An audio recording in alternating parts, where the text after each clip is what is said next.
In the popular memory of World War II, America often stands at the center of victory. Hollywood films, best-selling books, and classroom narratives usually open the story in 1944, with American troops storming the beaches of Normandy. But the war did not begin there. By the time the United States entered the conflict, Britain had already endured years of brutal fighting, strategic sacrifice, and near collapse, moments that decided whether the free world would survive at all. In 1940, Britain stood alone. Nazi Germany had crushed Poland, overrun Norway, and shattered France in a matter of weeks. The British Expeditionary Force barely escaped at Dunkirk, leaving behind tanks, artillery, and supplies. From the outside, it looked like defeat. In reality, it was survival under fire. Britain did not win headlines at Dunkirk, but it saved an army and preserved the last force capable of resisting Hitler in Western Europe.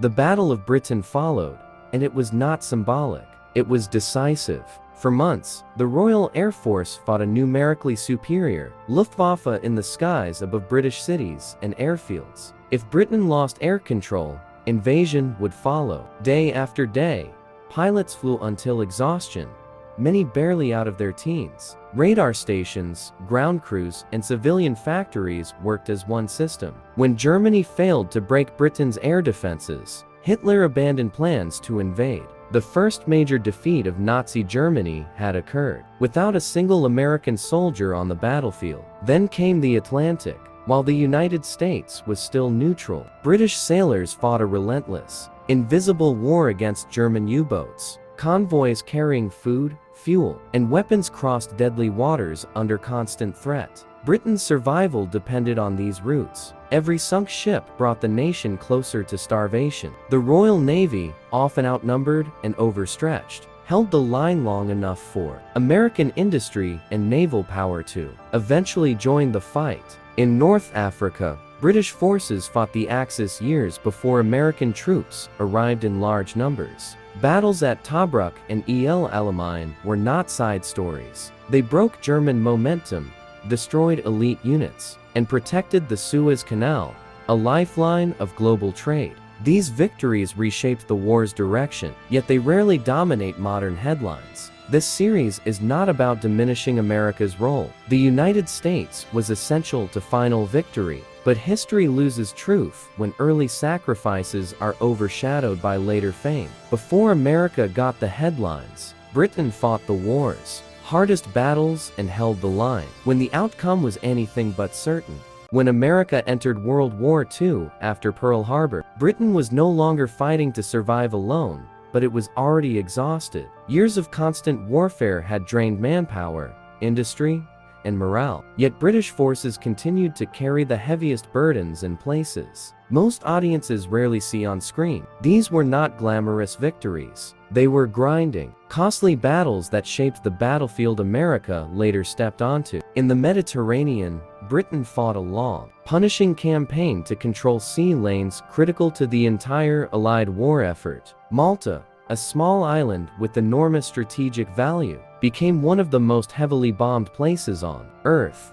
German and Italian aircraft tried to starve it into surrender. British pilots, sailors, and civilians endured relentless attacks, shortages of food, and near total isolation. If Malta had fallen, Axis forces could have strangled Allied shipping and dominated North Africa. Britain held the island at extraordinary cost, long before American forces could meaningfully intervene. Across the deserts of North Africa, British troops faced Germany's most celebrated commander, Erwin Rommel. The Afrika Korps was fast, aggressive, and battle-hardened. Early defeats taught Britain harsh lessons, paid for in blood. But those lessons mattered. By the time of the Second Battle of El Alamein, British forces had adapted. They broke Rommel's army, shattered the myth of German invincibility on land, and forced the Axis into retreat. This was not a minor win. It was a turning point that weakened Germany before American troops fully engaged in the region. Meanwhile, Britain was also fighting a shadow war of intelligence and deception. At Bletchley Park, British codebreakers cracked the German Enigma machine. This achievement did not produce dramatic battlefield footage, but it saved countless lives. Convoys avoided U-boats. Bombers found their targets. Entire campaigns were shaped by information the enemy believed was secure. Much of this intelligence was later shared with the United States, accelerating American effectiveness once it entered the war. In the skies over Europe, the Royal Air Force began bombing. German industry, years before the U.S. Army Air Forces, launched large-scale daylight raids. British night bombing campaigns forced Germany to divert fighters, anti-aircraft guns, and resources away from other fronts. These missions were devastatingly dangerous. Casualty rates were extreme. Entire crews vanished in the dark. Yet this sustained pressure softened Germany's defenses long before American bombers appeared in force. By the time Allied forces prepared for Normandy, Britain had already paid a staggering price. Its cities were scarred, its youth depleted, its economy strained to the edge. America would bring decisive power, scale, and speed. But the battlefield had been shaped by years of British endurance. The headlines would come later. The hard work had already been done.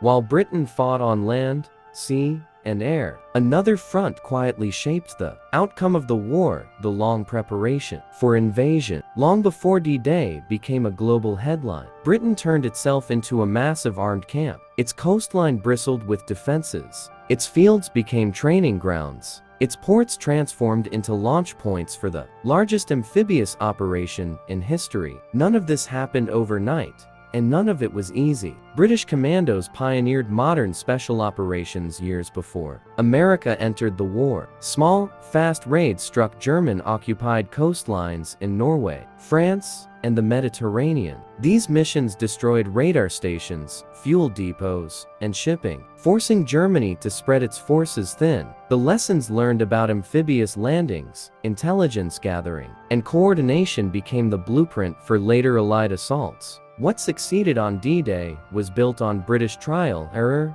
and sacrifice. At sea, the Royal Navy continued to bear the brunt of the Atlantic war even after American entry. Britain's sailors had been fighting U-boats since the first days of the conflict. They refined convoy tactics, sonar use, and anti-submarine warfare through hard experience. When American ships joined the fight, they benefited from knowledge paid for by years of British losses. The ocean routes that fed the Allied war machine were secured largely because Britain never let them fall. In occupied Europe, Britain supported resistance movements that kept German forces tied down far from the main fronts. British agents parachuted into enemy territory, trained fighters, sabotaged railways, and gathered intelligence. These operations rarely appeared in newspapers, but they mattered. Every blown bridge and derailed train slowed German responses when the final invasion came. Even in the air, Britain carried invisible weight. RAF reconnaissance mapped beaches, defenses, and supply routes across France. British scientists improved navigation, bombing accuracy, and countermeasures against German radar. These advancements were quietly shared with American forces, creating a unified Allied air strategy. The success of joint operations was not spontaneous cooperation, it was the result of Britain already being fully mobilized for years. When June 1944 arrived, the world watched American troops storm Omaha Beach.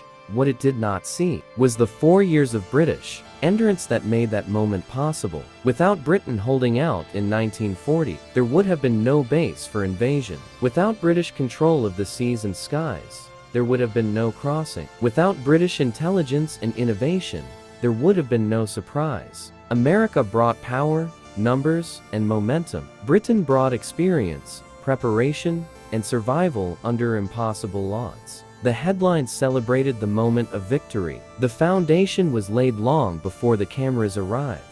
As the war moved toward its final phase, the balance of power visibly shifted. American industry roared to life, producing ships, aircraft, and weapons on a scale the world had never seen. U.S. troops now arrived in vast numbers, fresh and well-equipped. To many observers, it appeared that America was winning the war almost on its own. But this view ignored a critical reality. Britain was still fighting everywhere, often in roles that carried enormous risk, but little public recognition. In Italy, British forces were among the first to land, and pushed north through some of the most difficult terrain in Europe. Mountain warfare, narrow valleys, and heavily fortified German positions turned every advance into a slow, bloody struggle. Battles like Monte Cassino were not quick breakthroughs. They were attritional nightmares. British and Commonwealth troops absorbed repeated counterattacks, suffering heavy losses that rarely made headlines back home. At sea, Britain continued to protect the arteries of the Allied world. Even as American naval power expanded, the Royal Navy guarded the Mediterranean, Arctic, and Indian Ocean routes. Convoys to the Soviet Union sailed through freezing darkness, facing U-boats, aircraft, and brutal weather. These missions were essential to keeping the Eastern Front alive. Thousands of British sailors died far from public attention, ensuring Germany had to fight on multiple fronts at once. In the air war over Europe, American daylight bombing drew dramatic imagery and post-war fame. Less remembered are the RAF crews who flew night after night. Long before U.S. squadrons reached full strength, bomber commands suffered catastrophic casualty rates, sometimes higher than those of frontline infantry. Entire airfields lost generation after generation of young men. Their mission was not precision, glory, but relentless pressure, forcing Germany to defend its skies around the clock. Britain also played a central role in Allied command and coordination. Senior British officers planned operations, managed logistics, and balanced coalition politics. This experience came from years of fighting alone, learning hard lessons about failure, adaptation, and endurance. The smooth cooperation seen in 1944 and 1945 was built on that painful education. As liberation spread across Western Europe, cameras followed American columns rolling through cheering towns. British units were there too often on the flanks, in the follow-up battles, or securing supply lines. These roles lack cinematic appeal, but were vital. Wars are not won only by breakthroughs. They are won by holding ground, protecting movement, and sustaining momentum. By the war's final year, victory seemed inevitable, yet inevitability itself was the result of earlier suffering. Britain's contribution did not fade. When America rose, it merged into a larger Allied force.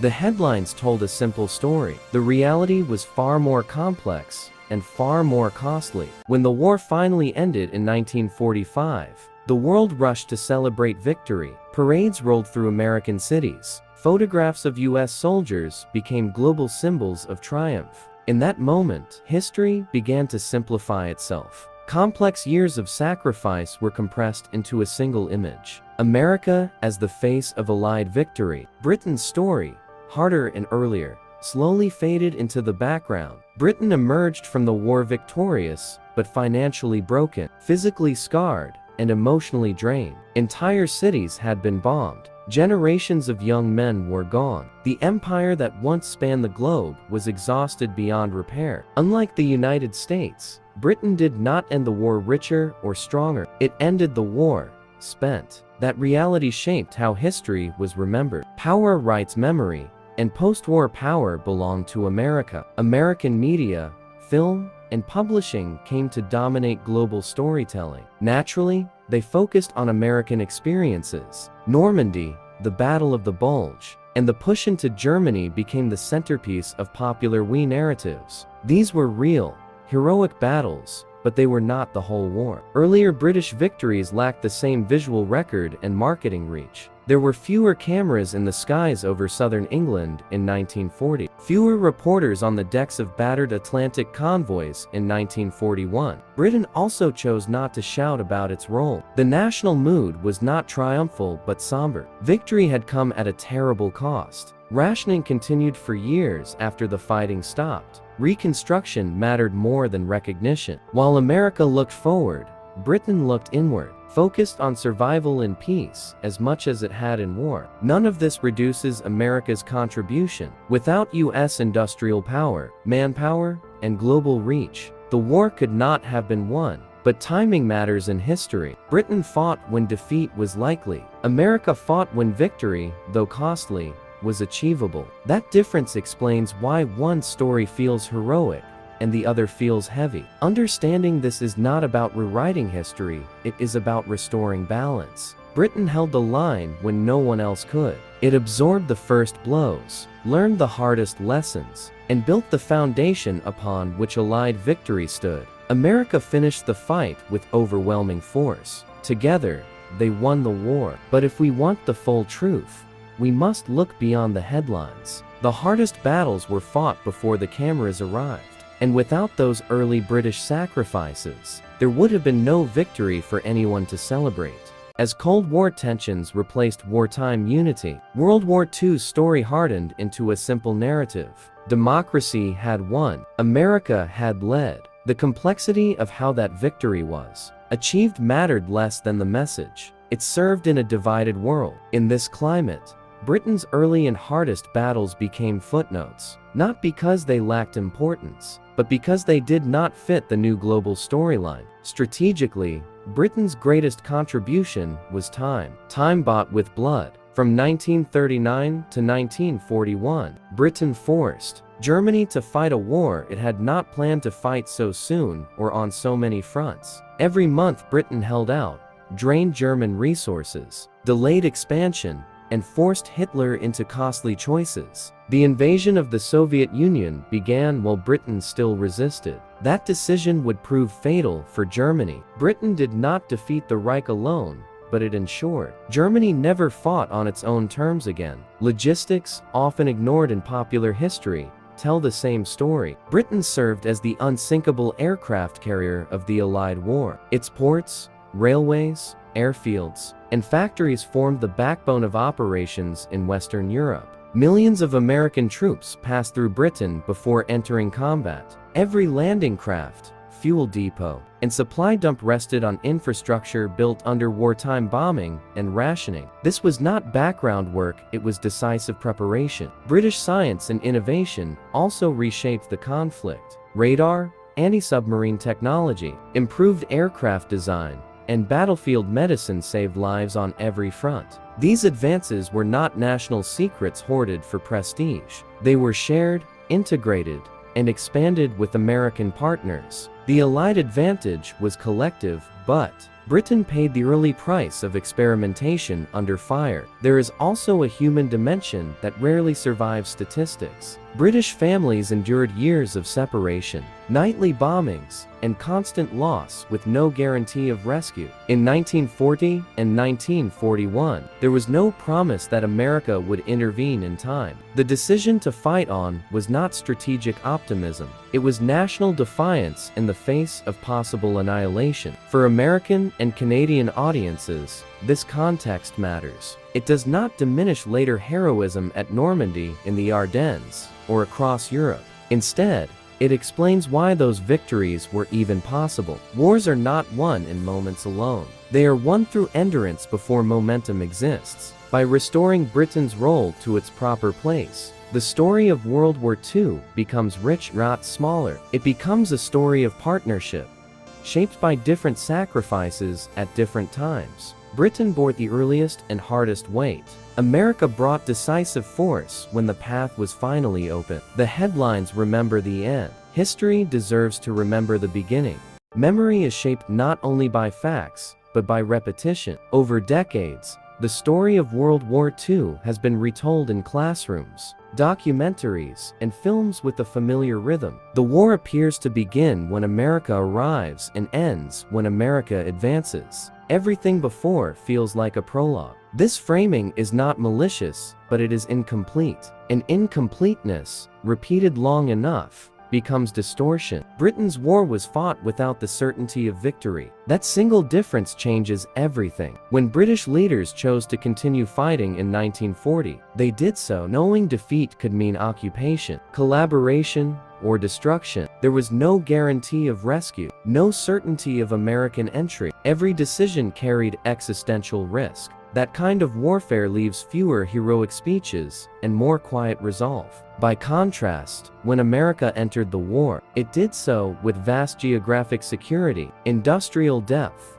and growing alliances. Even in the darkest moments, the United States was never under threat of invasion. This allowed for a different style of war, one focused on overwhelming force rather than survival. Both approaches were necessary, but they were not equal in cost or uncertainty. Canada's role further illustrates Britain's early burden. Canadian forces entered the war in 1939 alongside Britain and suffered devastating losses in early operations like Dieppe. These lessons were brutal, but they informed later amphibious successes. When D-Day finally came, Canadian troops fought with distinction, but their preparation was paid for years earlier in blood.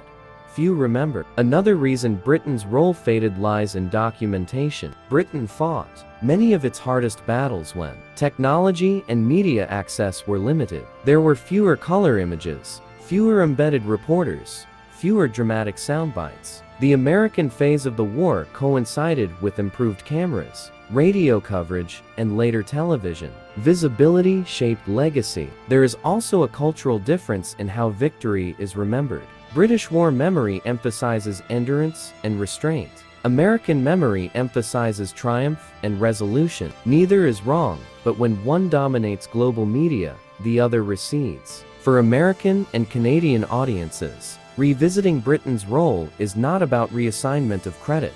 It is about understanding continuity. The Allied war effort was not a relay race, where one nation dropped the baton and another picked it up. It was a long, overlapping struggle where early survival made later success possible. Britain did not win the war alone, but it prevented the war from being lost before others could join. That distinction matters. Without Britain's refusal to fall, there would have been no staging ground, no coalition, no second chance. The headlines captured the ending because endings are easier to celebrate. The beginning required something harder, the willingness to stand alone when standing seemed pointless. That is where Britain, by the final months of World War II, the outcome was no longer in doubt, but the cost of getting there was fully visible. Germany was collapsing from every direction, yet the path to that collapse had been carved over 6 long years. Looking back, it becomes clear that Britain's role was not simply early participation, but structural endurance.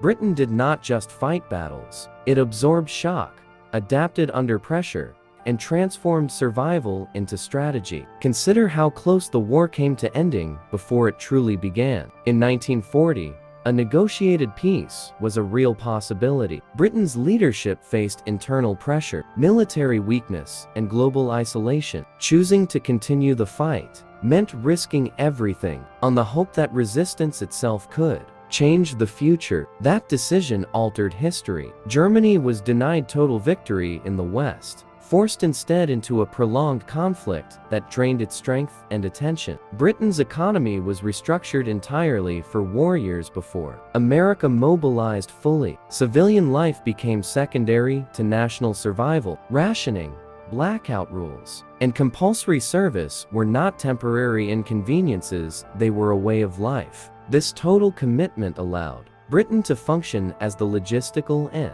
operational heart of the Allied effort. Once the coalition expanded, when American forces arrived in massive numbers, they did not enter an empty theater. They stepped into a system already hardened by war. British ports were functioning under pressure. Airfields were protected and supplied. Intelligence networks were active.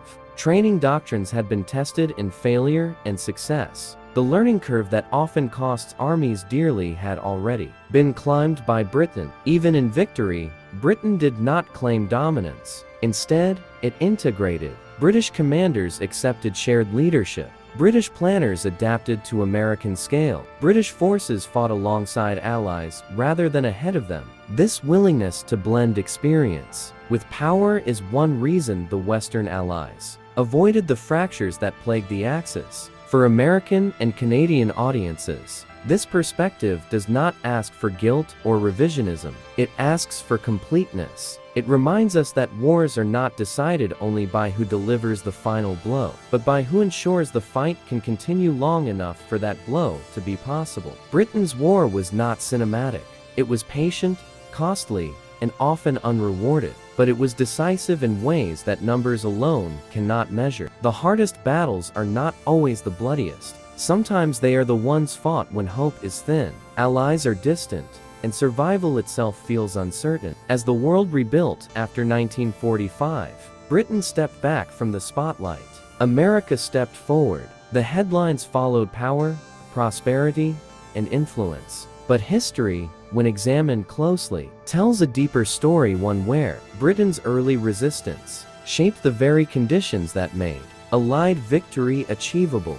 As historians reassess World War II with distance and access to archives, a clearer picture emerges, one that challenges the simplicity of popular memory. Victory was not the product of a single nation's arrival, but of cumulative pressure applied over time. Britain's role becomes especially clear when we examine what Germany feared most in the early years of the war, a conflict that refused to end. German strategy depended on speed. Blitzkrieg was designed to shock enemies into collapse before resources ran dry. Britain broke that rhythm by surviving in 1940 and continuing to fight in 1941. Britain forced Germany into a long war of attrition it was never equipped to win. Every delay increased Allied strength and reduced German options. This pressure was not abstract. German planners were forced to divert aircraft to defend cities from British bombers. Troops were stationed along the Atlantic coast in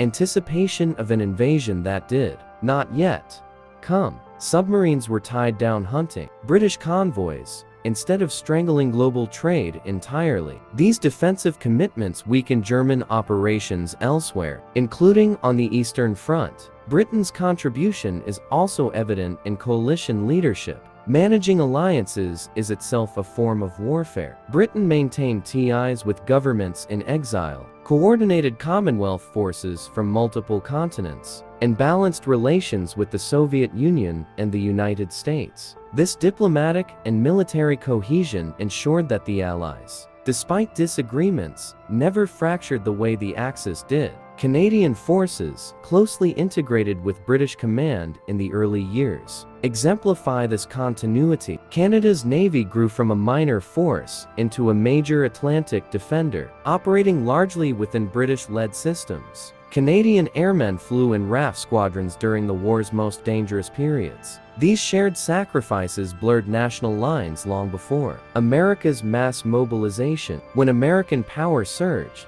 it did not replace Britain's role, it amplified it. Britain provided experience. America provided scale. Canada provided manpower and industrial support. The result was a force greater than the sum of its parts. But that synthesis depended on Britain having survived long enough to make unity possible. Modern audiences often ask who deserves credit for victory. That question misunderstands how wars are won. Credit is not a fixed quantity to be divided. It is a chain, and Britain forged its earliest links under the heaviest strain. The danger of forgetting this is not historical insult, it is strategic amnesia. If we believe wars are won only by overwhelming power at the end, we risk undervaluing endurance, preparation, and resistance at the beginning. Britain's war shows that refusing to lose can be just as important as knowing how to win. The headlines still shine brightest on the final acts, but history, carefully examined, reveals that Britain's hardest battles were not.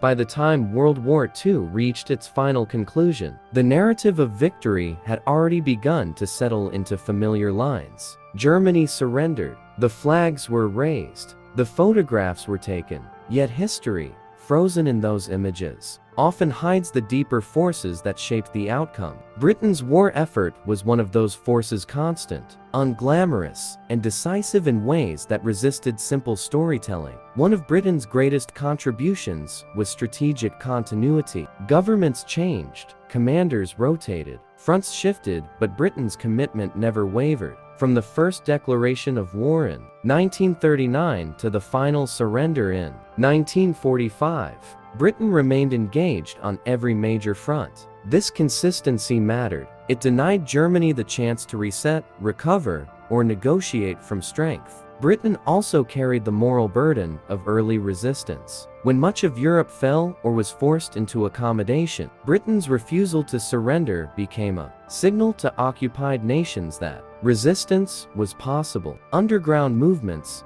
governments in exile, and resistance networks all drew strength from the knowledge that one major power still fought on. This psychological impact cannot be measured in divisions or tonnage, but it shaped the human will to resist. On the battlefield, British forces increasingly fought as part of integrated Allied units. This integration often blurred national credit. British units secured flanks, protected supply routes, and held captured territory while larger offensives pushed forward. These roles rarely produce dramatic breakthroughs, but without them, breakthroughs collapse. Holding ground is harder than taking it, and Britain did it repeatedly. Even at sea, as American naval strength surpassed all others, British experience remained essential. Anti-submarine warfare doctrines refined by Britain continued to guide Allied operations. The Atlantic lifeline, once Britain's solitary struggle, became a shared responsibility, but one built on British survival during its darkest hours. As peace returned, Britain faced a reckoning different from its allies. Victory did not bring renewal. It brought exhaustion. The nation turned toward rebuilding, social reform, and recovery. There was little appetite to compete for historical spotlight. The war was over, and the cost had already been paid. For American and Canadian audiences, recognizing Britain's role is not about shifting praise. It is about understanding causation. The war did not hinge on a single moment or nation. It hinged on a sequence of decisions, sacrifices, and endurance stretching back to a time when defeat seemed more likely than victory. Britain fought the war's hardest battles when the outcome was uncertain, when allies were few, and when survival itself was in doubt. America delivered the decisive surge that ended the conflict. Canada stood firm beside both. Together, they achieved victory, but only because Britain ensured the fight could continue long enough. When we step back from dates, battles, and flags, World War II becomes a study in endurance versus spectacle. Spectacle captures attention. Endurance determines survival. Britain's role sits firmly in the second category, which is why it so often slips from popular focus, especially in post-war storytelling aimed at mass audiences. The hardest battles Britain fought were not always defined by enemy contact. They were battles against exhaustion, isolation, and uncertainty. Between 1940 and 1942, Britain fought without knowing whether allies would arrive in time, or at all. Every convoy that crossed the Atlantic, every pilot who took off during the Blitz, every soldier deployed overseas did so without the reassurance of inevitable victory. This absence of certainty shaped British decision-making and sacrifice in ways later phases of the war did not require. Contrast this with the final Allied offensives. By 1944, the industrial and manpower imbalance was overwhelming. The question was no longer if Germany would fall, but how quickly. Earlier, Britain had faced a far harsher question: whether it could survive the year. That difference explains why Britain's war produced fewer triumphant moments and more grim persistence. Britain also bore the political cost of early leadership. It made unpopular decisions, maintaining blockades, enforcing rationing, redirecting global resources that strained relationships even among allies. Leadership in desperation is rarely celebrated, yet it was essential. Someone had to carry responsibility when outcomes were unclear, and Britain did so long before power was evenly distributed among the allies. In Canada, Britain's struggle was closely watched and deeply felt. Canadian industry, manpower, and naval power expanded in response to Britain's survival needs. Canadian cities built ships to protect Atlantic convoys. Canadian airmen joined British squadrons during the war's deadliest years. This shared early burden formed a bond that predated America's full mobilization. Modern memory often favors clarity over complexity. It prefers clean timelines, decisive moments, and identifiable heroes. Britain's war offers none of these easily. It offers instead a prolonged test of national will, fought largely out of sight and before global attention fully arrived. This does not make Britain's contribution greater than others, it makes it different.